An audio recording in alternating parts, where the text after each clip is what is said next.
It says if you actually about what you're teaching us, or you actually have to read the chapter. So what I'm teaching should cover the majority of the material, but some of it will be in the chapter and not what I've said. So you will want to do the reading beforehand. But again, the quizzes and Learn Smarts, your grade is going to be based on completion only. So it's really less about getting everything right and more about just making sure you're always like constantly studying and reviewing. Biomolecules. So Chapter 2 is about chemistry, basic chemistry. Chapter 3 is going to be about biomolecules. So these are molecules that are going to be very prominent in biology. So there's going to be 4 main types of biomolecules that we're going to go over. We're going to talk about the difference between organic and inorganic molecules. You've definitely heard the word organic before, but it might not mean exactly what we mean when we say it in like kind of popular culture. We're going to talk about the role of functional groups. So these are groups that we see frequently on biomolecules that give them interesting and useful behavior. And we're going to talk about the relationship between chemical structure and biological function. So this last part is kind of something we're going to keep talking about throughout the course of the semester, and it's the reason we went over Chapter 2. I think what's really cool about biology is you have this kind of like big complex behavior that lets people walk around and talk and have a society and whatnot. But you can really trace it all back down to these chemistry rules that we talked about in Chapter 2. And you can really predict how certain things are going to form and behave when you look at kind of more fundamental perspective in chemistry. So I think it's really cool. We're going to see how when things go wrong in the chemical structure of different molecules, how there can be issues in like the larger biological function. So we're going to start talking with organic molecules. So in this class, what we mean by organic is chemistry related to living matter, to biology. And inorganic is going to be things associated to non-living matter. So earlier we talked about sodium chloride, like just table salt. That's going to have what we call inorganic chemistry because that was never really alive. And the way those atoms are behaving with each other isn't really going to be super relevant to organic chemistry, so or chemistry related to biology and living organisms. So what we see a lot in biology, something we saw earlier when we looked at olive oil, is this long stretch of carbons and hydrogens bonded together. Carbon and hydrogen, among other molecules like oxygen and nitrogen, are things that are really abundant in biological systems, and the way they interact is going to tell us a lot about how biology is going to interact. So when we talk about inorganic and organic, there's going to be some differences between the two that always are going to hold true. So inorganic is going to deal with ionic bonds, like we saw in the sodium and the chloride. That was a bond between two oppositely charged ions. Ionic bonding. Organic chemistry is going to have a lot more covalent bonding, especially between carbon and hydrogen. So ionic bonding, I don't know why this is repeated twice, usually with ionic bonding. It's not very clear. So ionic bonding is going to be really typical of inorganic chemistry, and covalent bonding, especially between carbon and hydrogen, is going to be really common when we talk about organic chemistry. So these ionic bonds in inorganic chemistry are usually just between a few very close atoms. So we don't often see very large molecules in inorganic chemistry. But with organic chemistry, we often see very large molecules. So 10 to 100 thousands of atoms in a single molecule that are going to determine how it behaves. So, like I said before, inorganic chemistry usually not associated with living matter. So always like things like sodium chloride, just salt. These things, this was never alive. This was never from a plant or an animal. Organic chemistry is going to be associated with living plants and animals. So when we talk about organic and inorganic, this is the type of differences that we're talking about. So we see a lot of carbon in organic chemistry. So the atomic number of carbon is 6. So how many electrons are in its first shell? 2. Great. So how many electrons are there total? 4. 2 on the out, 2 on the end. Well, how many electrons total in carbon? 6. Great, because there's 6 protons, and we know that because of the atomic number. So there's 6 electrons, and then in the first shell there's how many? 2. Great. And the next shell there's how many? 4. So it's 2 and then 4. And how many does it want in its outer shell? 8. Great. And that's the what rule?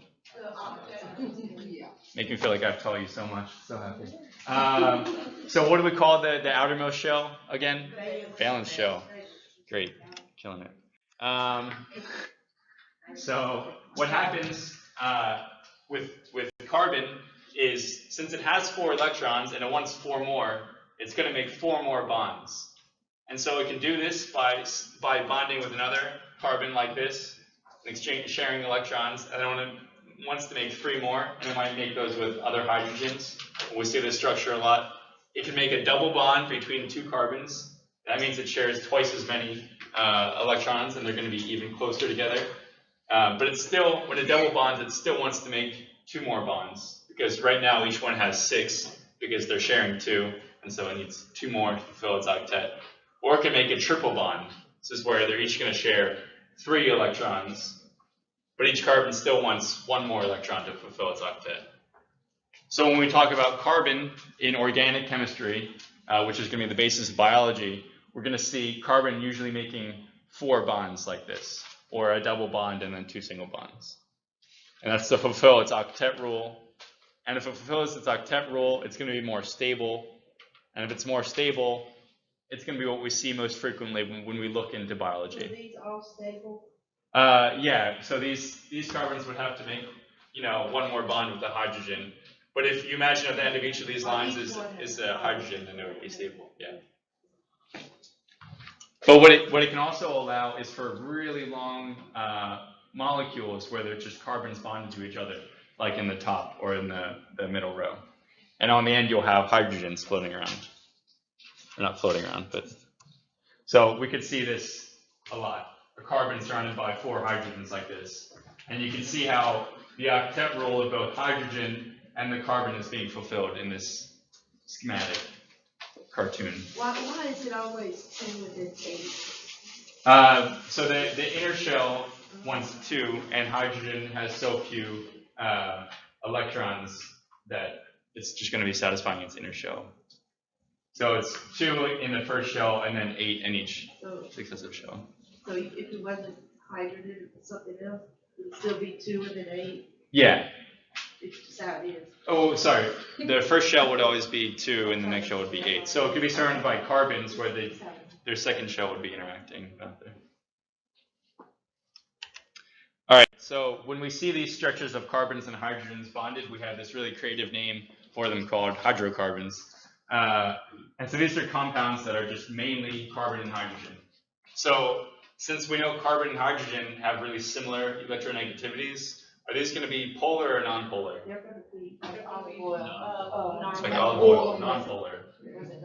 Yeah, great. So these are hydrocarbons. Naturally, are going to be nonpolar. So are they going to mix well with water? No. It's hydrophobic. Exactly. Yeah, hydrocarbons are hydrophobic. So we're going to need to modify them a little bit to make sure that that they can interact well with water, that they can get dissolved well in water. So the lack of the polar bonds on the hydrocarbon mean that these are going to be hydrophobic and fear water and kind of exclude themselves. And that means it's not going to dissolve well in water. So this is a hydrocarbon with no functional group, so just kind of as it is naturally. I got this animation from one of the instructors when I first started teaching here, and it's just too funny to not have. So functional groups are like these accessories that you would add to a really poorly drawn female. So they're just kind of small polar molecules that are going to change the chemistry and change the behavior of the molecule.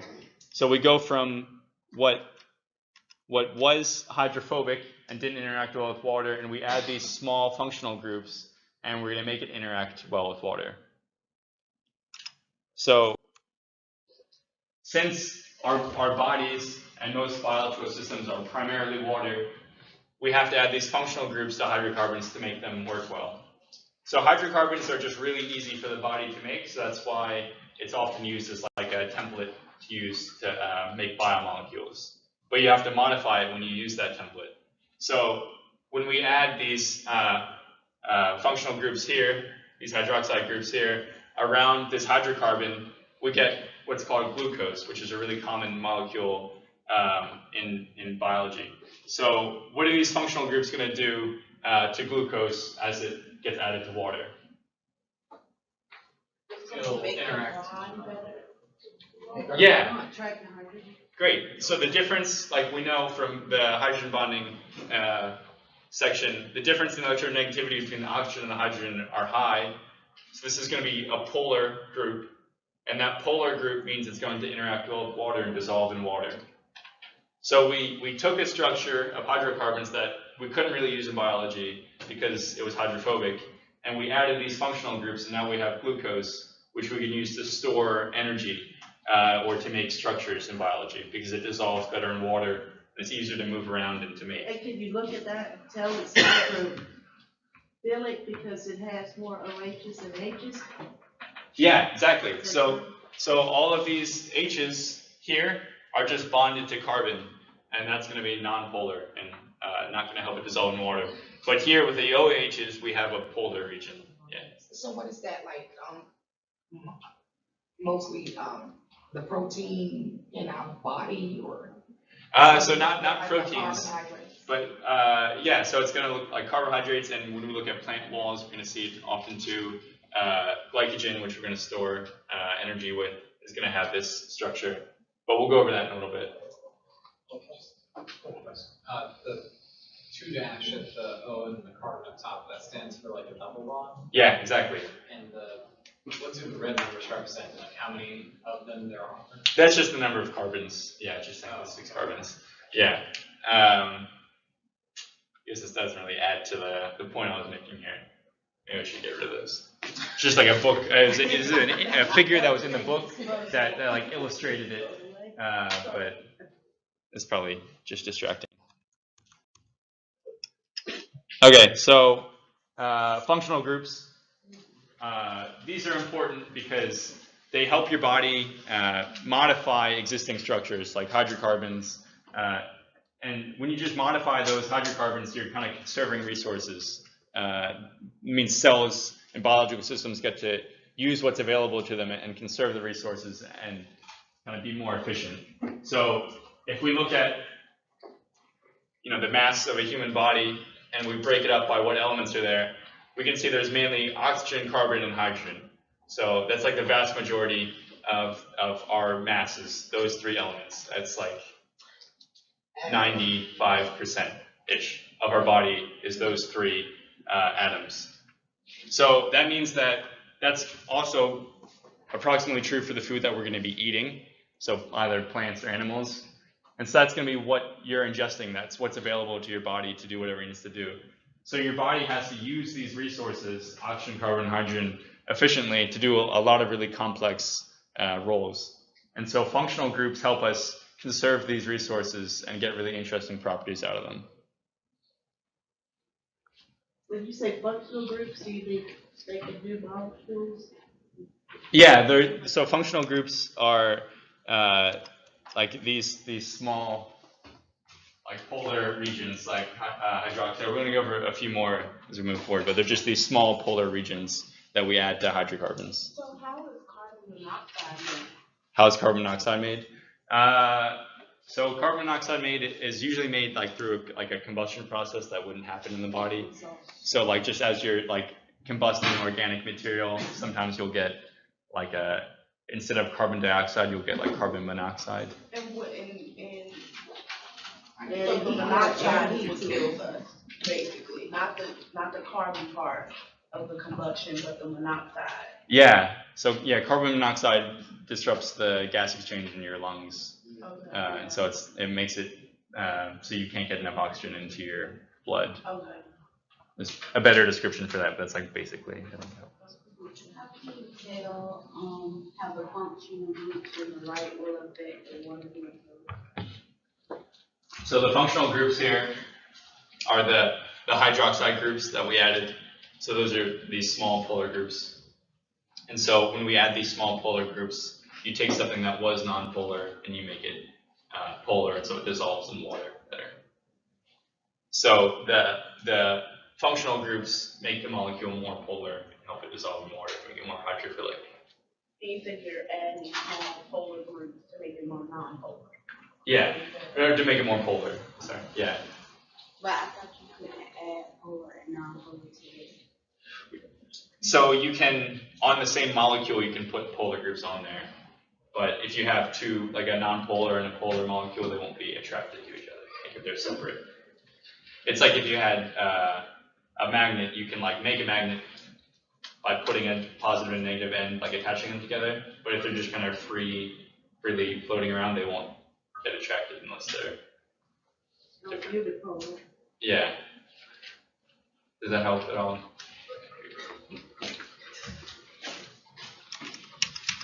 All right, so we have just a few more minutes, so we're going to start off talking about the first category of biomolecules, and that's going to be carbohydrates. Again, composition is mainly oxygen, carbon, and hydrogen, which, as we saw before, is what makes up the vast majority of our body. So some of the functions of carbohydrates are both to serve as a fuel and as a structure. So fuel, by that we mean something that contains energy that we can use to do something like some useful work. So fuel is what we can use to power our body to do things that just consume energy, like to run around or to think and talk. We need fuel to be able to do that. And we get that fuel from the food that we eat.